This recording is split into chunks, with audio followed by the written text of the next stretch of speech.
Hi friends, తశ్వి పాపని చూసారా వెయిట్తో ఆడుకుంటుందో. నేను ఫస్ట్లోనే అనుకున్నాను వీళ్ళకి అసలు బొమ్మలే కొనియకూడదు, ప్లేటు గెరిట ఇచ్చేసి కూర్చోబెడితే వాళ్ళే ఆడుకుంటారు అని.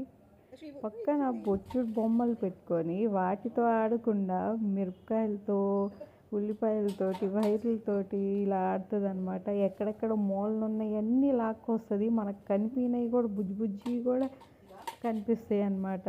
పనికిరాందంటూ ఏమీ ఉండవు, అన్నీ నోట్లో పెట్టేసుకుంటుంది. వీళ్ళని చాలా జాగ్రత్తగా చూడాలి. ఇవి బయట నుంచి తెచ్చిన మిర్చి కదా, సో అవి ఇలా మందులు చల్లుంటారని చెప్పి వాళ్ళ తాత అయితే చాలాసేపు వాటిని కడిగి తుడిచి అప్పుడు ఇచ్చాడనమాట. ఇవ్వకపోతే అరిసె వీడియో చూసుంటారు కదా, చూడకపోతే ఒకసారి వెళ్ళి చూసేయండి. అందులో అరిసి ఎక్కితే ఎలా ఏడుస్తుందో అలా ఏడుస్తుంది అనమాట. ఏదన్నా వస్తువు ఇవ్వకపోతే ఏడ్చి సాధిస్తుంది అనమాట. ఎవరన్నా చూస్తే కొట్టారేమో అనుకుంటారు, అంతలా ఏడుస్తుంది.